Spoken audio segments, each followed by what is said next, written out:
আসসালামু আলাইকুম সবাইকে ওয়েলকাম করছি আমার ইউটিউব চ্যানেলে। সবার কি অবস্থা, কেমন আছেন? আই হোপ সবাই ভালো আছেন, সুস্থ আছেন। আমিও আলহামদুলিল্লাহ ভালো আছি। সকালবেলা ঘুম থেকে উঠি, অনেক কাজ ছিল, সকল কাজ ছেড়ে চলে আসছি নাস্তা করার জন্য। তো এখানে নিয়েছি নুডলস, খুব সিম্পল ওয়েতে আজকে নুডলস রান্না করব। অন্যান্য দিন সকালবেলা ঘুম থেকে উঠি চাটা তৈরি করে নিতাম, তো আজকে আর ভালো লাগে না, আজকে আর চাটা তৈরি করব না, আজকে এখানে নুডলস রান্না করব।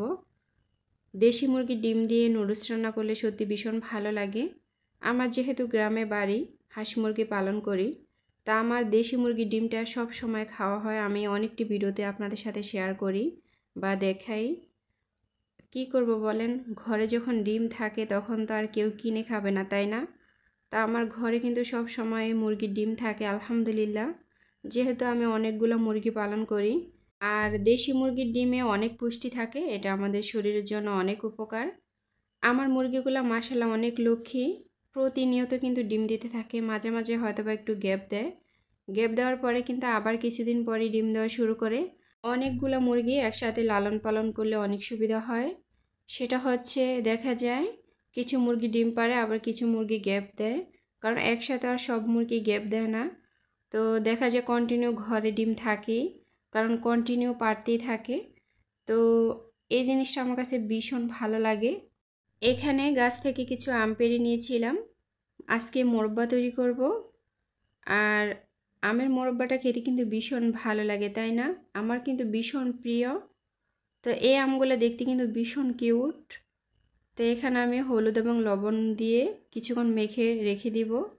তারপর আম থেকে যে পানিটা, মানে যে টকটা থাকে, সেই টকটা বের হয়ে যাবে, তখন মোরব্বাটা কিন্তু বেশ সুন্দর হবে। আসলে আমের আচার কিন্তু কয়েক ধরনের, এক ধরনের না। আমি চাইলে কিন্তু অনেক আচারের রেসিপি শেয়ার করতে পারি আপনাদের সাথে। আসলে কি করব বলেন, সময়ের অভাব। নিজের গাছে আম আছে কিন্তু খাওয়ার লোক নেই, মানুষ যেহেতু অল্প। আবার কে তৈরি করবে বলেন? যা কিছু করা লাগে তা আমারই করতে হয়। তো দেখা যায় একটা করলে আরেকটা করতে ভালো লাগে না, মন বসে না। তো এরকম করে করে আলসেমি করে করে আর দেওয়া হয় না। আর মাশাআল্লাহ দেখতেই পাচ্ছেন থানকুনি পাতাগুলো কিন্তু সুন্দরভাবে হয়ে আছে। বৃষ্টি হওয়ার কারণে পাতাগুলো একেবারে কুচকুচে, দেখতেও ভীষণ সুন্দর লাগছে। আসলে থানকুনি পাতা আমাদের শরীরের জন্য অনেক উপকার। আমরা চাইলে ভর্তা তৈরি করে খেতে পারি, চাইলে রান্না করে খেতে পারি, ভাজি করে খেতে পারি। এটা আমাদের শরীরের জন্য অনেক উপকার। তবে আমার কাছে বিশেষ করে ভর্তাটা বেশ ভালো লাগে। আর জামরুল ফলগুলা বৃষ্টি হওয়ার কারণে খুব তাড়াতাড়ি বড় হয়ে যাচ্ছে। আর এই ফলটা খেতে ভীষণ ভালো লাগে, বিশেষ করে লবণ মরিচ মেখে। আমার যখন ইচ্ছে হয় তখনই কিন্তু আমি খাই। এই ফলটা কিন্তু তেমন মিষ্টিও না, আবার একদম খারাপ যে লাগে তা কিন্তু না, একটু পানসে পানসে। এটা আমাদের এলাকাতে কিন্তু খুবই কমন, সব জায়গায় কিন্তু এটা পাওয়া যায়। তবে সবার বাড়িতে আছে কিনা আমি জানি না, তবে আলহামদুলিল্লাহ আমার বাড়িতেও আছে। আমার বাবার বাড়িতেও ছোটোবেলা থেকেই দেখেছি বিশাল বড় একটা গাছ। এবার যে আমগুলা দেখতে পাচ্ছেন, এই আম গাছটা আমাদের ঘরের সামনে লাগানো। এই আমগুলা দেখতে কিন্তু ভীষণ কিউট। এই আমগুলা কাঁচাই খেতে মিষ্টি হয়, পাকলে তো আরও বেশি মিষ্টি। এই আমগুলার নাম হচ্ছে কাটিমুন। এটা কিন্তু 12 মাসে এই গাছে আম থাকে। দেখা যায় একটা ডালে আম থাকে, অনেকটা ডালে ফুল থাকে। তো এভাবেই কিন্তু সারাটা বছর গাছে আম থাকে আলহামদুলিল্লাহ। এবার ছাতার মতো যে ফুলগুলো দেখতে পাচ্ছেন, এগুলো হচ্ছে মাশরুম।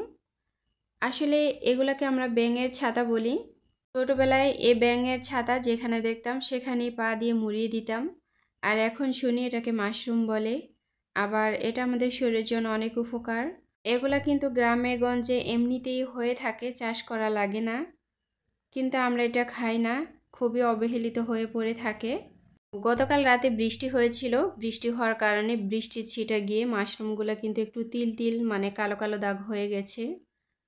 আসলে দেখতে কিন্তু ভীষণ কিউট লাগছে। এক জায়গায় কিন্তু অনেকগুলো থুবড়ি থুবড়ি দিয়ে কি যে ভালো লাগছে, ভীষণ কিউট লাগছে। আসলে এটা খেতে কেমন লাগে, আমার খুব ইচ্ছে করে এটা খেতে। আমার কাছে মনে হয় এটা দেখতে যেরকম কিউট, খেতেও সত্যিই অনেক কিউট হবে। তবে এটা বিদেশিরা বেশি খায়, আমাদের দেশের মানুষ কিন্তু ওরকম পছন্দ করে না, যদিও জানে যে এটা আমাদের শরীরের জন্য অনেক উপকার, এখনও কিন্তু সচরাচর মানুষ খায় না। তো আজকে আমি মাশরুমগুলো তুলে নিয়ে রান্না করব, দেখব কেমন লাগে খেতে। যেহেতু সবাই খায়, এমন তো না যে এটা হারাম। আমি হালাল যে কোনো খাবারই মাশাআল্লাহ খেতে পারি, আমার কোনো সমস্যা হয় না। তো আমি ছাতাগুলা একটা একটা করে তুলে নিব। তবে দেখতেই কিন্তু ভীষণ ভালো লাগছে আর খুবই নরম। এগুলা কিন্তু আমরা চাষ করি নেই, এমনিতেই বাগানে হয়ে আছে। আর এই সময়টাতেই কিন্তু প্রত্যেকটা বছর দেখা যায়, এগুলা সব সময় কিন্তু থাকে না। একবার যেহেতু বৃষ্টি হয়েছে, বাড়ির আনাচে কানাচে সব জায়গায় কিন্তু এই ছাতাগুলো হয়ে আছে। এই মাশরুমগুলা কিন্তু পচা জিনিস থেকে বেশি জন্মায়। যেহেতু বৃষ্টি হয়েছে, যার কারণে বাড়িতে যে জংলা বা গাছের যে পাতা, এই পাতাগুলো কিন্তু বৃষ্টি হওয়ার কারণে আস্তে আস্তে পচে যাচ্ছে, আর সেখান থেকেই মাশরুমগুলো গজাতে আছে। অনেক ভিডিওতে দেখেছি মাশরুম কিভাবে চাষ করতে হয়, আর আমাদের চাষ করা লাগেনি, এমনিতেই হয়ে আছে। তবে যারা চাষ করে তারা কিন্তু অনেক যত্ন সহকারে চাষ করে। আসলে আগে ভিডিওতে যখন দেখতাম যে মাশরুম খুব অল্প টাকায় কিন্তু চাষ করা হয়, আর এগুলা সবজি হিসাবে খেলে আমাদের শরীরের জন্য অনেক উপকার, তো তখন কিন্তু খুব ইচ্ছে হয়েছিল আমার যে আমিও যেন চাষ করতে পারি। যেহেতু অল্প টাকা ইনভেস্ট করেই কিন্তু চাষ করা হয়, কিন্তু ভাগ্যের কি পরিহাস দেখেন, আমার বাড়িতে এমনিতেই হয়ে আছে। আর ছোটোবেলায় এটাকে ব্যাঙের ছাতা বলতাম, এটা পা দিয়ে মুড়িয়ে ফেলতাম। এখন আমি তুলতেছি আর সেটার কথা মনে পড়তেছে খুব বেশি, কেন যে ওই সময় এরকম করতাম। এখন এটার অনেক গুরুত্ব, কিন্তু ওই সময় জানতাম না যে এটার এত গুরুত্ব। আসলে সময়ের সাথে সাথে সব কিছু পরিবর্তন হয়ে যায়, এটাই কিন্তু স্বাভাবিক। তো এখানে আমি এক ডালা মাশরুম তুলে নিয়েছি, আর মাশাআল্লাহ দেখেন এত সুন্দর লাগছে, আমার কাছে ফুলের মতো লাগছে।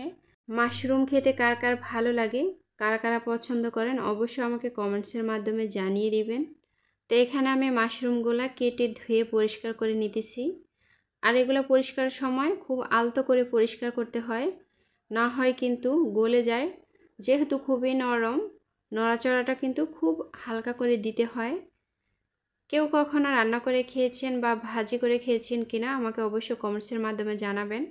আমি কিন্তু আজকে ফার্স্ট টাইম ভাজি করে নিব, সাথে একটা আলু দিয়ে দিব। আমি একটা ভিডিও দেখে দেখেই কিন্তু আজকে ভাজি করব, যেহেতু আমিও আগে কখনো ভাজি করিনি বা খাইনি, এই প্রথম রান্না। তো একটু আনইজি ফিল করি যে কেমন না কেমন হবে, তারপরও কিন্তু অনেক সাহস নিয়ে কাজটা করতেছি। এবার দেখতে পাচ্ছেন এখানে অনেকগুলা টাকি মাছ ভেজে নিচ্ছি। এই টাকি মাছগুলা কিন্তু আমাদের শরীরের জন্য অনেক উপকার, আর খেতেও ভীষণ ভালো লাগে। তো আজকে আমি টাকি মাছের ভর্তা তৈরি করব, আজকে কিন্তু রান্না করব না। অনেক ভিডিওতে কিন্তু আমি টাকি মাছের রেসিপি শেয়ার করেছি। আজকে আমি ভর্তাটা তৈরি করব। টাকি মাছের ভর্তাটা কিন্তু খুবই দারুণ, অনেকে কিন্তু এটা ভীষণ পছন্দ করেন, যেমন আমি পছন্দ করি। এই টাকি মাছগুলো কিন্তু খুবই ছোট, দেখতেই পাচ্ছেন। তবে কাটতে কিন্তু একটু ঝামেলা হয়েছিল, ছোট মাছ কিন্তু কাটতে একটু ঝামেলাই হয়। তারপরও খুব ধৈর্য সহকারে কিন্তু কেটে নিয়েছি, কি করব বলেন। আমরা নারীরা কিন্তু চাইলে সব কিছুই করতে পারি, আর প্রত্যেকটা নারী কিন্তু সংসারের জন্য অনেক কষ্ট করে। মন থেকেই কিন্তু সংসারটা কিভাবে উন্নতি হবে সেই চেষ্টাই নারীরা চালিয়ে নেয়, এটা কিন্তু কারো বলা লাগে না। আর নারীরা বিয়ের পরে কিন্তু সংসারটাকে বেশ ভালোবাসে, কেন জানি না এত মায়া হয়ে যায় সংসারের প্রতি। তো এখানে আমি মাছগুলো ভেজে নিয়েছি, সেই সাথে মরিচ টেলে নিয়েছি। তো আজকের মতো বিদায় নিতেছি, সবাই ভালো থাকবেন। আসসালামু আলাইকুম, আল্লাহ হাফেজ।